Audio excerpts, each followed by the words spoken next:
میں شمار کیا گیا۔ بات چیت کے دوران ایک بڑے شاعر نے جو عروض کے بھی اچھے خاصے جانکار تھے، ان کا کہنا یہ تھا کہ آج کل جو شاعر شاعری کر رہے ہیں وہ 80% شاعر عروض سے بالکل ناواقف ہیں۔ دراصل آج کا جو زمانہ ہے اس میں زانو ادب طے کرنے کا جو رواج تھا، اور جو میں کہتا ہوں، میں یہ جاننا چاہتا ہوں کیا یہ پہلے سے ہی ایسا ہے یا اب نئی نسل کے؟ میں اسی طرف آنے کی کوشش کر رہا تھا جی۔ تو بات یہ ہے کہ ہوتا یہ ہے کہ کسی فن کو سیکھنے کے لیے یا کسی فن کی طرف توجہ دلانے کے لیے کوئی ہوتا ہے، یہ اللہ ماشاءاللہ کہ کئی مرتبہ آدمی کی خود نظر چلی جاتی ہے، لیکن اس طرف آدمی کی توجہ عام طور سے کوئی استاد جو شاعر کی زندگی میں ہوتا ہے وہ استاد اس طرف توجہ دلاتا ہے کہ تم علم عروض کو سیکھو، یا وہ ابتدائی گرامر کے بعد جہاں جہاں اپنے شاگرد کو محسوس کرتا ہے بتانے لگتا ہے کہ یہاں پر یہ آپ نے اس حد تک تو آپ فن میں کو جانتے ہیں، یہاں سے آگے سیکھیے، جی۔ جیسا کہ وصل کے اصول بتائے گا، اسی طریقے سے شاعری کو مطلب وہ بہتر کرنے کے جو بھی اصول اور ذریعے ضیاف وغیرہ وغیرہ وہ سب بتائیں گے۔ اسی طریقے سے استفادہ، افادہ، جی جی جی، چربا، فرقہ، یہ ساری چیزیں بتانے والا کوئی رہبر ہوتا ہے۔ اب چونکہ ہماری نئی نسل جو ہے اس کا کوئی رہبر ہی نہیں ہے، چیٹ جی پی ٹی اس کا رہبر ہے۔ جی جی، ہماری جو نئی نسل ہے اس کا رہبر جو ہے اے آئی ہے، اے آئی کو وہ اپنا استاد مانتی ہے اور پھر کسی کو استاد نہیں مانتی۔ یہ کمی ہے۔ اس وجہ سے ہماری نئی نسل جو ہے وہ علم عروض سے دور ہوتی جا رہی ہے، اور اب چونکہ ان کو کوئی تراش خراش کرنے کے لیے کیوں کھڑا ہوگا؟ ہمارا اپنا مشاہدہ یہ ہے کہ ہماری جو نئی نسل ہے وہ اپنے بزرگوں کی پگڑیوں پر پاؤں رکھ کر کے آگے بڑھنے کی کوشش کرتی دکھائی دے رہی ہے۔ جملہ سخت ہے معذرت کے ساتھ، اپنے بزرگوں کی پگڑیوں پر پاؤں رکھ کر آگے بڑھنے کی کوشش کرتی دکھائی دے رہی ہے نئی نسل۔ جہاں تہذیب کا اتنا فقدان ہو جائے، جہاں ادب کا اتنا فقدان ہو جائے، وہاں کیسے کوئی سیکھے یا کون سکھائے؟ کون سکھائے؟ بھائی پہلے کیا ہوتا تھا کہ اساتذہ کا یہ احترام تھا کہ ان کے سامنے جو جونیئرز ہوتے تھے، یعنی شاگرد تو دور کی بات، جونیئر جو ہوتے تھے وہ دو زانو ہو کر بیٹھتے تھے، یہاں تک کہ ان کے سامنے ہنسنا الاؤ نہیں سمجھتے تھے، پرسنل ان کی طرف سے کچھ نہیں تھا، اتنا ادب و احترام ہوا، اتنا ادب و احترام۔ لیکن آج کی نسل کا یہ ہے کہ اگر کوئی سینئر بیٹھا ہے، اچھا ہم نے ایک سینئر کا اور بھی ایک وہ بنایا ہے، ایک زاویہ نظر ہم یہ دیکھ رہے ہیں کہ ہم نے سینئر اس کو سمجھایا جس کا سفید بال ہو جاتے ہیں۔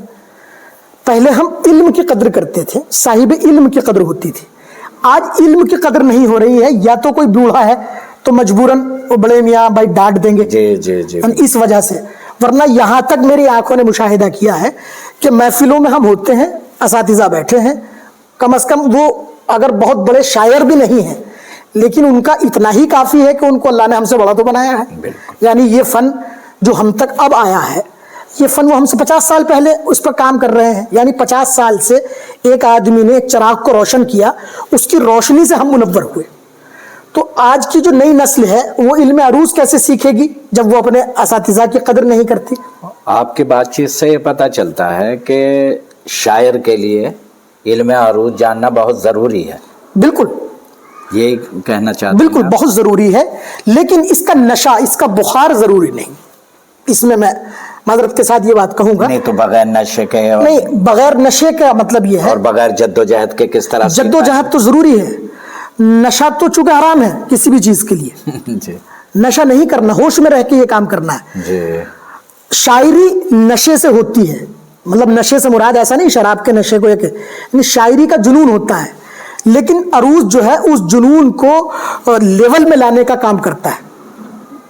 چونکہ عروض کا جو مزاج ہے وہ آدمی کو یہ کہہ لیجئے وہ نشہ جو ہمیں شاعری کی وجہ سے چڑھا ہوا تھا اس کا لیمو ہے عروض، اسے ہوش میں لا کر کے سلیقے سے کوئی بات کہنے کو۔ تو کیا عروض کے بنا اچھی شاعری کی جا سکتی ہے؟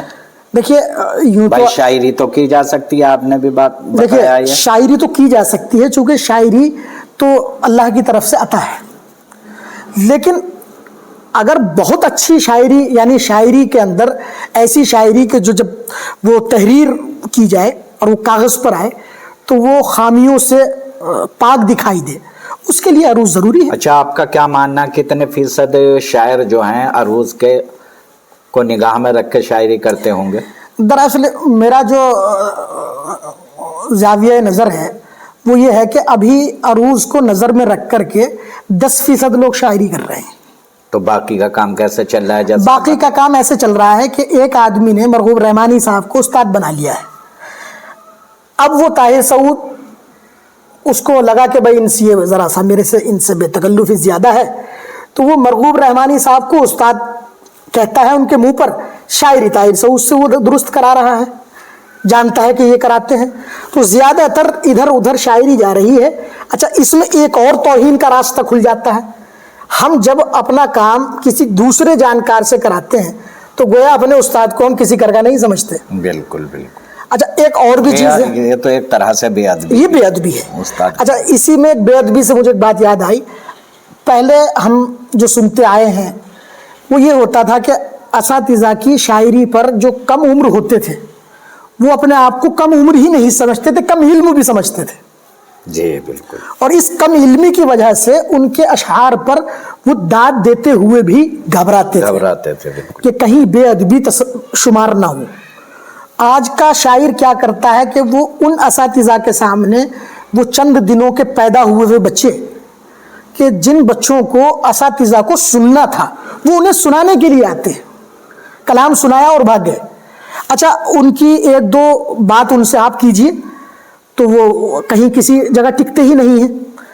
اگر ان کو آپ نے 3 اضافتیں لگے ہوا کوئی مصرع دے دیا، یعنی جس میں متواتر 3 اضافتیں آ گئیں، تو وہ دوسری اضافت پہ اس کو پتہ ہی نہیں ہوتا یہ اضافت کیسے کام کرے گی۔ اب ظاہر سی بات ہے جسے اضافت کا نہیں پتا تنافر کا کیا پتا اس کو؟ جی بالکل۔ بھائی جس کو تنافر کا تو تب پتا ہوگا جب وہ استاد کی قدر کرتا ہوگا، افادہ یا استفادہ یا چربہ یا سرقہ یا دیگر جو چیزیں ہیں یا اور بھی جو چیزیں ہیں ان کا پتہ تو تب چلے جب وہ استاد کے پاؤں دبائے۔ اچھا، آخر میں ہم یہاں سے آتے ہیں مرغوب سر کہ آپ نے کہا کہ بھئی شاعری کیوں ضروری ہے، اصل زور آپ کا اس پر رہا ہے پورے سوال میں، شاعری یہ عروض کیوں ضروری ہے؟ ضروری اس لیے ہے کہ جب آپ کوئی غزل کہیں گے اور آپ عروض سے ناواقف ہیں، غزل کہنے کا شعور تو اللہ نے آپ کو دیا ہے، آپ کہہ لیتے ہیں۔ ایسی بہت سی مثالیں ہیں کہ لوگ 60 سال 65 سال کے ہو گئے، ایسے لوگ میرے پاس موجود ہیں جو مجھے کلام دکھا رہے ہیں اور اس عمر کے ہیں، لیکن ان کی غزل جب وہ کہتے ہیں تو ایسا نہیں ان کے سارے شعر بے بہرے ہوتے ہیں یا خراب ہوتے ہیں، اس میں ہوتا کیا ہے کہ انہوں نے پوری محنت کر کے 7 شعر کہے۔ اب 7 شعر میں اگر ایک آدمی کے یہاں 3 شعر نکلے جو بحر میں تھے، جو ٹھیک تھے، اور 4 شعر بے بہرے ہوئے، یعنی جب حالانکہ ہماری شاعری کی جو محفلیں ہیں اس میں تو ایک مصرع بھی اگر بے بہرا ہوتا ہے تو جو فنکار ہے اس کی عزت پر حرف آ جاتا ہے کہ بھئی یہ کچھ نہیں جانتا وانتا، یہ ہم اہل علم کی بات کر رہے ہیں۔ تو ظاہر سی بات ہے شاعری جو چیز آپ کو مطلب اتنی ضروری ہے کہ آپ کے 7 شعروں میں وہ ہر وقت ساتھ چاہیے، وہ کیسے غیر ضروری ہو سکتی ہے؟ اچھا، میرا ایک سوال یہ ہے طاہر صاحب کہ بڑے مشاعروں کے منچ اچھی شاعری کا پیمانہ بن گئے ہیں۔ جی، بڑے بڑے مشاعروں میں چلنے والے شاعر، بڑے بڑے مشاعرے پڑھنے والے شاعروں کو ہی بڑا شاعر سمجھا جا رہا ہے، آپ اس بات سے میں اس سے اتفاق نہیں کرتا، بلکہ دیکھیے شاعری کا جو معیار ہے وہ کبھی بھی مشاعرہ نہیں رہا، کبھی بھی مشاعرہ نہیں رہا، بلکہ ہم شاعری جو کرتے ہیں پہلے تو یہ ہے کہ ایک وقت تو یہ ہوتا ہے جب آدمی شاعری شروع کرتا ہے۔ نہیں، ویسے تو ایک زمانہ یہ رہا ہے کہ مشاعروں کے شاعروں کو تو پہلے شاعر سمجھا ہی نہیں جاتا تھا۔ جی میں وہیں جب اردو رسالوں کا بہت زور تھا تو بڑے بڑے رسالوں میں جو لوگ چھپتے تھے انہیں ہاں، رسائل میں جو لوگ چھپ جاتے تھے ان میں بھی کچھ رسائل تھے کہ ان رسائل میں اگر کسی کی غزل آ گئی تو اس کو شاعر تسلیم کیا جاتا، معیاری شاعر۔ اسی طریقے سے اصناف سخن میں ربائی، تو جب تک شاعر ربائی نہیں کہہ لیتا تھا یعنی اس کو ربائی پر دسترس نہیں ہو جاتی تھی تب تک اس کو شاعر نہیں تسلیم کیا جاتا. اچھا میں بات کچھ اور کہنا چاہ رہا تھا, کہیں اور نکل گئی. دراصل ابتدا میں جب ہم شاعری شروع کرتے ہیں تو وہ اپنے شوق کے لیے کرتے ہیں. جی میرے ساتھ بھی یہی ہوا کہ میں نے اس کو ابتدا میں اپنے شوق کے لیے اور اپنی تسکین کے لیے شروع کیا, لیکن جب میں دھیرے دھیرے آگے بڑھا تو مجھے لگا کہ یہ تو ذمہ داری ہے. بالکل بالکل, بہت بڑی ذمہ داری. یہ تو ذمہ داری ہے, زبان کے تحفظ کے لیے ہم یہ کام کر رہے ہیں. تو چونکہ مشاعروں میں زبان کا تحفظ مقصد فوت ہو چکا, اب وہاں صرف پرفارم رہ گیا ہے. اور پرفارمنگ میں بھی ایسا ہے کہ یہ بھی ضروری نہیں ہے کہ جو پرفارم کر رہا ہے وہ حقیقی شاعر ہے کہ نہیں, اس نے کون سے استاد سے غزل لے کر کے پڑھی. یہ ایک بڑا مسئلہ ہے. یہ بہت بڑا مسئلہ ہے کہ موجودہ زمانے میں جو اچھے فنکار ہیں, جو جنہیں اچھا شاعر ہم تصور کر سکتے ہیں, ان شعراء کی ڈائز سے محرومی دکھائی دے رہی ہے. یعنی ڈائز ان سے محروم ہے یا ڈائز سے وہ محروم ہے. تو اس لیے میں اس بات پر کبھی اتفاق نہیں کرتا کہ ڈائز پر ہونا شاعر کا اچھا ہونا دلیل ہے, بلکہ مقدر ہونا. سعود صاحب, ایک مشاعروں کا ایک بڑا المیہ یہ ہے کہ بڑے مشاعروں میں جو اوریجنل شاعر ہیں وہ پہنچ نہیں پاتے, ان کی وہاں تک پہنچ نہیں ہوتی. اور جیسا میں نے سنا ہے, جیسا لوگ بتاتے ہیں, مشاعروں سے جڑے لوگ بتاتے ہیں, میں بھی بہت سارے مشاعرے کراتا رہتا ہوں, تو جیسا پتہ چلا ہے کہ مشاعرے میں ایک طرح سے ٹھیکیداری چل پڑی ہے. جس ٹھیکیدار کے ہاتھ ایک مشاعرہ لگ گیا وہ اپنے لوگوں کو بلوائے گا. وہ خواہ وہ شاعر ہو نہ ہو, لیکن اس کے گروپ میں اگر وہ شاعر ہے تو خوب مشاعرے پڑھ رہا ہے. جو اچھے شاعر ہیں, جو اوریجنل شاعر ہیں, وہ گھر بیٹھے ہیں. اس میں آپ کیا کہیں گے؟ دراصل اس میں وہ لوگ قصوروار نہیں ہیں جو ٹھیکیدار بنے ہوئے ہیں. اس میں قصوروار ہم از خود ہیں. اس کی وجہ یہ ہے کہ شاعر, ہاں, جو اچھے اوریجنل شاعر ہیں وہ یہ سمجھ رہے ہیں کہ بھائی ہمارا وہاں کیا کام ہے. اگر ہم یہ سمجھ لیں گے کہ بھائی منچ ہمارا کام منچوں پر نہیں ہے, تو پھر ظاہر سی بات ہے کوئی تو منچ پر آئے گا. تو کیا اچھے شاعر مشاعروں کے منچ پہ جانا ہی نہیں چاہتے؟ دراصل شعراء نے اساتذہ کو پڑھا ہے جو اچھے شاعر ہیں, تو وہ اس زمانے کو تلاش کر رہے ہیں آج بھی ڈائز پر, جو ہمارے اساتذہ کے زمانے میں جس طرح سے صاف ستھرا ڈائز تھا. حالانکہ یہ بات اگر میں کہوں ذرا تلخ ہے, لیکن حقیقت ہے کہ ڈائز تو اس وقت بھی کہیں نہ کہیں متاثر تھا. اسی لیے ہمارے اساتذہ کے زمانے میں بھی ڈائز کے شعراء کو بہت عزت سے نہیں دیکھا جاتا تھا. اچھا اب کیا ہے کہ ہمارے شعراء نہیں, تب کے ماحول میں اور اب کے ماحول میں بڑا فرق ہے. پہلے تو ذریعے بہت تھے, لوگوں تک, بڑے شاعروں کو اپنی بات پہنچانے کے ذریعے بہت ہے. اب تو صرف اور صرف سوشل میڈیا یا پھر مشاعروں کے منچ اپنی شاعری لوگوں تک پہنچانے کا ایک ذریعہ ہے, اس کے علاوہ کوئی ذریعہ نہیں. تو ایسے میں اگر بڑے شاعر یا اچھے شاعر یہ سوچ لیں گے, اسے حقارت کی نظر سے میں اپنی بات کو ذرا سا یہاں سے آگے بڑھانا چاہتا ہوں. اب ہم کیوں قصوروار ہیں, بڑے شعراء کیوں قصوروار ہیں؟ جی, اب آپ یہ بتائیے, مرغوب رحمانی صاحب کا یا طاہر سعود کا اپنا ایک لہجہ ہے, ایک اسلوب ہے. وہ اسلوب ہم نے کسی نو آموز کو دے دیا, ایک پرچے پہ تحریر کر کے. اچھا, وہ بات کہنا چاہ رہے ہیں آپ. اب جب آپ وہاں ڈائز پر پڑھے جا رہے ہیں, آپ کا اسلوب وہاں, آپ یعنی شعر تو پہنچ گیا, آپ کا شعری رنگ وہاں دکھائی دیا, اور وہ پڑھنے والا اس کو پرفارم آپ سے اچھا کر رہا ہے. بھائی آپ ضرورت بن جاتے اپنے ڈکشن کی وجہ سے, اپنے اسلوب کی وجہ سے, لیکن ایک تو آپ کا اسلوب وہاں آلریڈی موجود ہے, یعنی پہلے ہی موجود ہے. دوسرا یہ کہ آپ سے اچھا پرفارم کرنے والا اس کو پرفارم کر رہا ہے, تو پھر آپ کو کیوں ڈائز پہ بلایا جائے گا؟ اچھا, اس کی میں سخت مذمت کرتا ہوں کہ جو آج کل گروپ بنائے ہوئے ہیں, یہ غلط بات ہے, یہ ناانصافی ہو رہی ہے, اور اس میں ہم لوگوں کو تدبر کی ضرورت ہے, سوچنے کی ضرورت ہے. سعود صاحب, آج کل سوشل میڈیا پر شاعری کی بھرمار ہے, تو کیا آپ یہ سمجھتے ہیں کہ سوشل میڈیا پر اس طرح کی شاعری کی بھرمار نے شاعری کے معیار پر کیا اثر ڈالا؟ دراصل میں تو یہ دیکھ رہا ہوں کہ زبان کی حفاظت کے لیے شاعری کم ہو رہی ہے, اور خود کو برتر دکھانے کے لیے شاعری زیادہ ہو رہی ہے.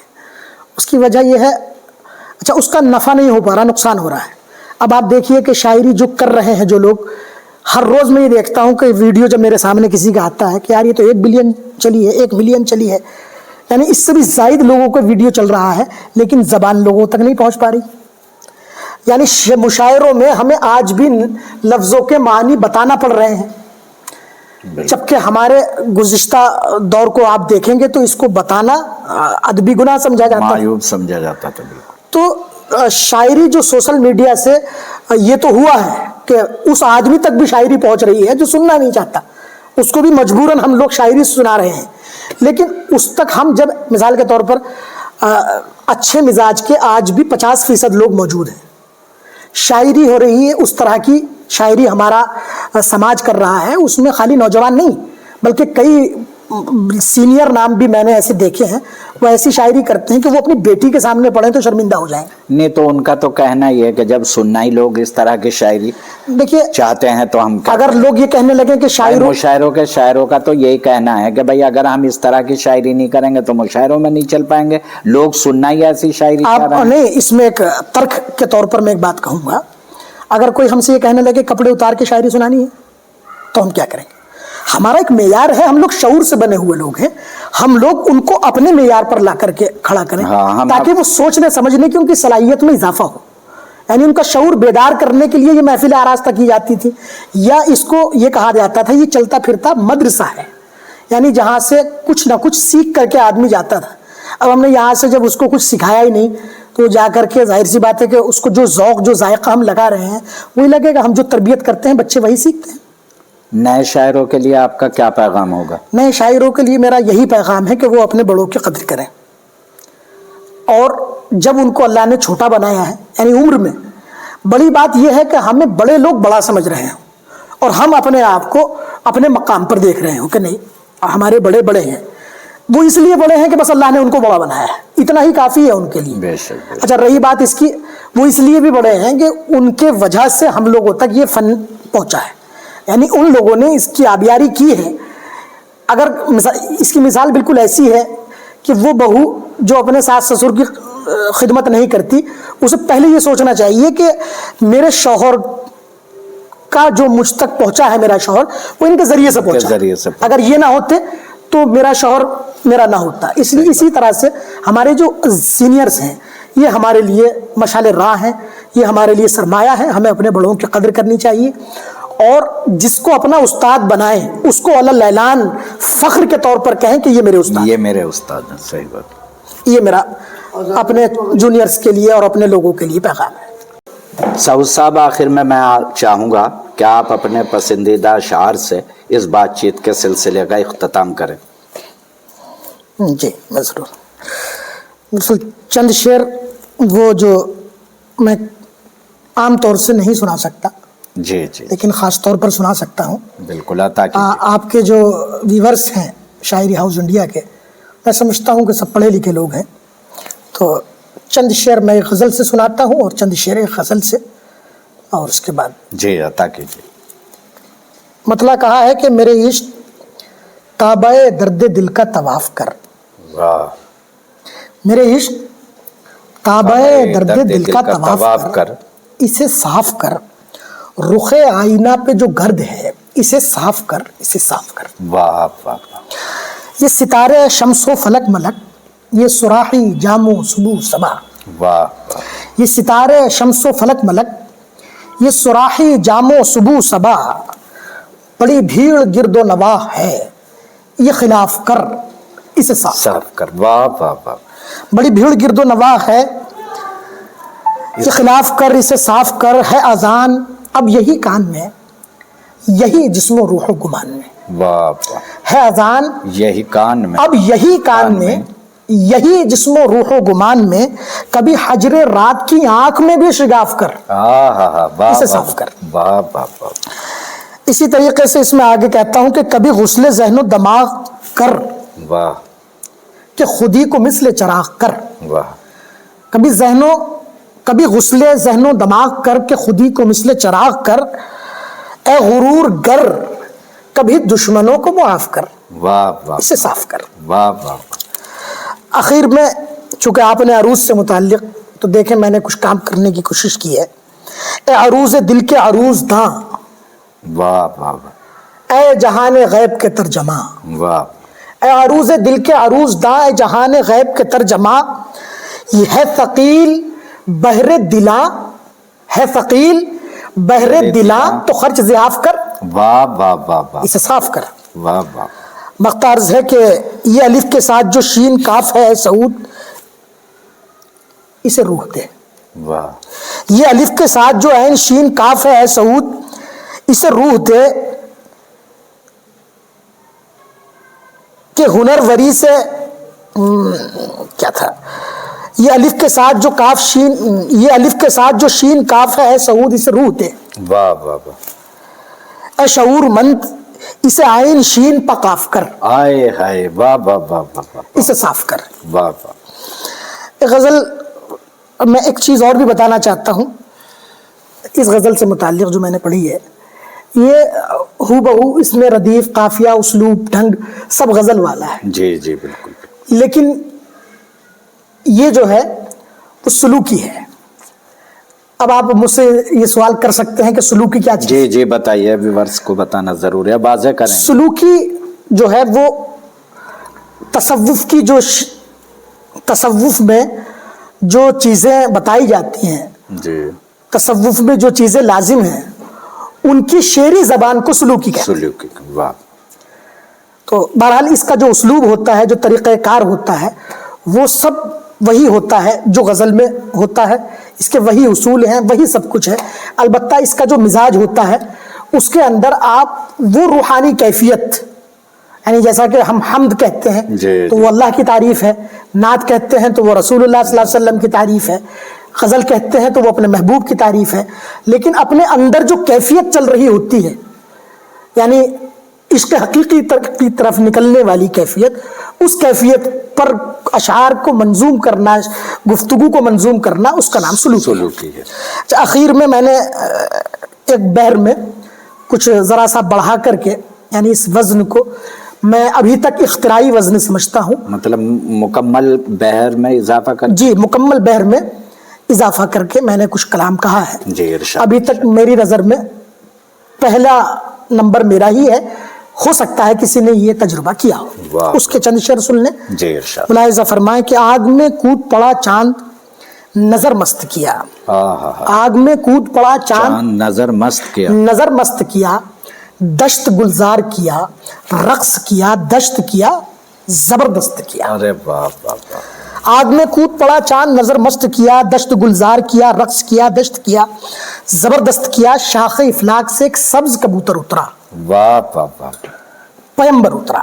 واہ واہ، شاخ افلاک سے ایک سبز کبوتر اترا، پیمبر اترا، وجد میں کعبہ دل ساز کے پھر گشت کیا، زبردست کیا۔ واہ واہ، شعر ملاحظہ فرمائیں کہ نیم کی آنکھ میں شہتوت کے پودے بونا، ارے واہ واہ واہ واہ، نیم کی آنکھ میں شہتوت کے پودے بونا، ستارے ڈھونا، واہ، جانتے تھے نہیں آساں یہ سقی لست کیا، زبردست کیا۔ واہ واہ واہ واہ، نیم کی آنکھ میں شہتوت کے پودے بونا، ستارے ڈھونا، جانتے تھے نہیں آساں یہ سقی لست کیا، زبردست کیا۔